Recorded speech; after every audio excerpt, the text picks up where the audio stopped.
Dragon పంట సాగుతో అందరికీ సుపరిచితమైన సంగారెడ్డికి చెందిన డాక్టర్ శ్రీనివాస్ గత కొన్నేళ్లుగా అవకాడో పంటను సైతం ప్రయోగాత్మకంగా పండిస్తున్నారు. నూతన పండ్ల రకాలపై మక్కువ కనబరుస్తూ తోటి రైతులకు ఆదర్శంగా నిలుస్తున్నారు. జిల్లాలోని కొండాపూర్ మండలంలోని అలియాబాద్ గ్రామంలో శ్రీనివాస్తో పాటు అతని సోదరుడు కలిసి డెక్కన్ ఎక్సోటిక్స్ పేరుతో ఫామ్ను నిర్వహిస్తున్నారు. దాదాపు 30 ఎకరాల్లో అవకాడో పండ్లను సాగు చేస్తున్నారు. విదేశాల నుంచి మొక్కలను దిగుమతి చేసుకుని వాటి నుంచి అంటు మొక్కలను ఉత్పత్తి చేసి రైతులకు విక్రయిస్తున్నారు. ప్రస్తుతం ఇక్కడ సాగు చేసిన 2 విదేశీ రకాలు మంచి దిగుబడినిస్తున్నాయంటూ వివరిస్తున్నారు. మన దగ్గర ఇప్పుడు అవకాడో ప్లాంటేషన్లో సక్సెస్ఫుల్గా పింకర్టన్ వెరైటీ, దాంతోపాటు లామ్హాస్ వెరైటీస్కి మంచి ప్రొడక్షన్ రావడం జరిగింది. పింకర్టన్ వచ్చి ఇంటర్నేషనల్ మార్కెట్లో కూడా మంచి డిమాండ్, దీంట్లో ఆయిల్ కంటెంట్ ఎక్కువ ఉండటం వల్ల మంచి డిమాండ్ ఉంది. సో పింకర్టన్ ఈసారి దాదాపు మనకు ఒక్కొక్క మొక్క నుంచి దాదాపు 40 ఫ్రూట్ వరకు హార్వెస్ట్ చేయడం జరిగింది. ఇంతకుముందు అంతా కూడా మనం లోకల్ వెరైటీస్నే చూసాము. కాకపోతే లోకల్ వెరైటీస్లో మనకి నీరు శాతం ఎక్కువ ఉంటుంది, ఆయిల్ పర్సంటేజ్ 5-8% మాత్రమే ఉంది. అండ్ దీంట్లో ఫైటోఫ్థరా అనే ఒక శిలీంధ్రము వల్ల డిసీజ్ వచ్చి ప్లాంట్స్ చనిపోవడం ఎక్కువగా నోటీస్ చేసేవాళ్ళం. సో దీనికి సమాధానంగా మనము ఇప్పుడు రూట్ స్టాక్స్, అటు ఇజ్రాయెల్ రూట్ స్టాక్స్ సంబంధించిన రూట్ స్టాక్స్ని ఇంట్రడ్యూస్ చేయడం జరిగింది. దీన్ని ప్లాంటేషన్ చేసిన తర్వాత ఫైటోఫ్థరా సంబంధించిన అంటే ప్లాంట్ చనిపోవడం అంటూ ఆల్మోస్ట్ జీరోకి అనేది ఇప్పుడు వచ్చేసింది. సో దీంతో ప్లాంట్ గ్రోత్ కానీ ప్రొడక్షన్ కానీ చాలా ఎక్కువ ఉంటాం. చాలా పాజిటివ్ రెస్పాన్స్ మనం చూస్తున్నాము ఈ ఇంపోర్టెడ్ వెరైటీస్తో. పింకర్టన్ ఇప్పుడు మనకి యావరేజ్గా చూసుకుంటే ఒక ఎకరానికి దాదాపు 9-10 టన్నుల వరకు మనం ఈజీగా ప్రొడక్షన్ తీసుకోగలుగుతున్నాము. వేడి వాతావరణం ఈసారి సంగారెడ్డిలో మనకి దాదాపు 46 డిగ్రీల వరకు ఇక్కడ నమోదు చేయడం జరిగింది. ఇంత హాట్ టెంపరేచర్స్లో కూడా పింకర్టన్ వెరైటీ మనకి సస్టైన్ కావడం జరిగింది. అండ్ దాన్ని దిగుబడి కూడా ఆశించిన దానికన్నా చాలా ఎక్కువగా ఉంది.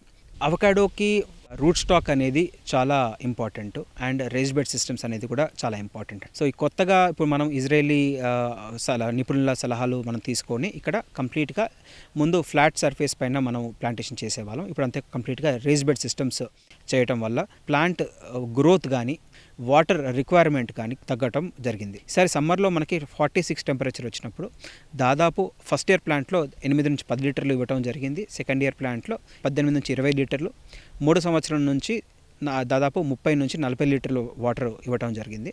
సో దీనికి డబుల్ ఇరిగేషన్ సిస్టమ్ అనేది ఒకటి ఉంటుంది. దీంట్లో మనం సాయిల్ మాయిశ్చర్ సెన్సర్స్ పెట్టి కంప్లీట్ డేటా రికార్డ్ చేసి ఈసారి మనము 15 సెంటీబార్ అనేది ఒక మార్క్ ఉంటుంది, దాన్ని మనం పాటిస్తూ ప్లాంట్ పైన ఎలాంటి స్ట్రెస్ పడకుండా చూసుకొని ఇరిగేషన్తోనే మనకు చాలా మటుకు ఫ్రూట్ డ్రాప్ని అవాయిడ్ చేయగలిగాం.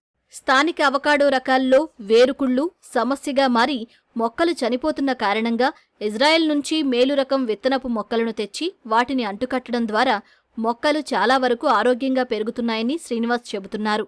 ఇక్కడ సాగవుతున్న విదేశీ రకాలు అధిక ఉష్ణోగ్రతలను తట్టుకుని మంచి దిగుబడులు అందిస్తున్నాయని వివరించారు. పింకర్టన్ రకం దాదాపు ఎకరాకు 9-10 టన్నుల దిగుబడిని అందించిందని, ఒక్కో చెట్టుకు సగటున 39 పండ్లు వచ్చినట్లు వివరించారు.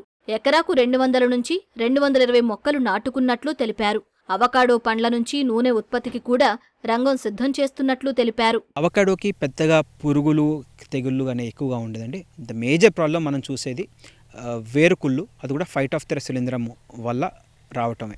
సో దీనికి మనం మేజర్గా రూట్ స్టాక్ అనేది మనం సెలెక్ట్ చేసుకుంటే మనకి ఎలాంటి ప్రాబ్లమ్స్ ఉండదు.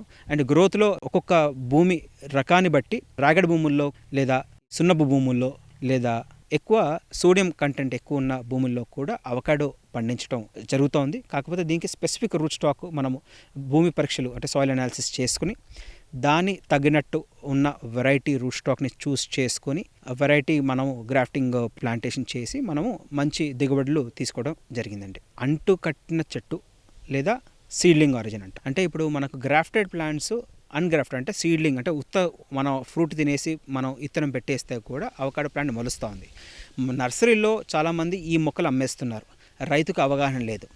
ప్లాంటేషన్ చేస్తున్నారు, 7 ఏళ్ళు 9 ఏళ్ళు తర్వాత ఫ్లవరింగ్ కొన్ని ప్లాంట్లో చూస్తున్నాం, కొన్ని ప్లాంట్లో చూడడం లేదు. అండ్ ఈ అవకాడో ప్లాంటేషన్స్ అన్నీ కూడా క్రాస్ పాలినేటెడ్ అండి. అంటే దీంట్లో ఏ టైప్స్ అని ఉంటాయి, బి టైప్స్ అని ఉంటాయి. అంటే ఏ టైప్ వచ్చేసి ఒక ఫ్లవరు ఒక ప్లాంట్ మీద మార్నింగ్ ఫీమేల్ ఫ్లవర్ లాగా ఉంటుంది అండ్ నెక్స్ట్ డే ఒక మేల్ ఫ్లవర్ లాగా మారుతూ ఉంది. ఇది 36 గంటలు పాటు ఒక ఫ్లవరింగ్ ప్యాటర్న్ మనం చూస్తాం టైప్ ఏలో.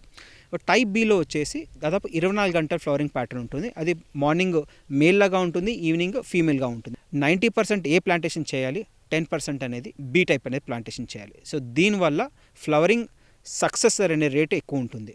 5వ సంవత్సరం నుంచి అవకాడో ఒక్కో మొక్క నుంచి 50 పండ్లు వస్తాయని అంచనా వేస్తున్నారు. డెక్కన్ ఎగ్జోటిక్స్ ఫామ్ను సందర్శించాలనుకునే ఔత్సాహికులకు ప్రతి శనివారం అనుమతిస్తున్నారు. దీంతో వివిధ రాష్ట్రాల నుంచి రైతులు వచ్చి సాగులో సందేహాలను తెలుసుకుంటున్నారు. నేను బేసిక్గా సాఫ్ట్వేర్ ఎంప్లాయీని. సో ఈ హార్టికల్చర్ మీద ఇంట్రెస్ట్ ఉండడం వల్ల ఇక్కడికి నేను మా ఫ్రెండ్స్తో వచ్చాము.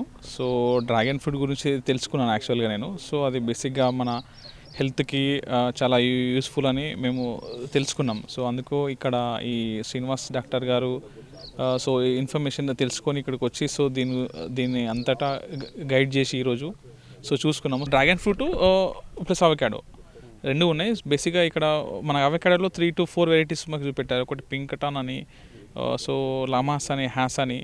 సో దాంట్లో బెస్ట్ వెరైటీస్ మేము ఎంచుకొని సో ఏదైతే మనకి యూస్ఫుల్గా ఉంటుందో మార్కెట్లో కొంచెం ఏజ్ ఉన్న వాళ్ళకందరికీ యూస్ఫుల్ అయ్యేటట్టుగా సో అక్కడ ప్లాన్ చేస్తున్నాం. ఉద్యాన పంటల సాగులో ప్రభుత్వం సరైన ప్రోత్సాహం అందించడంతో పాటు మార్కెటింగ్లోనూ సహకారం అందించాలంటూ సాగుదారులు కోరుతున్నారు.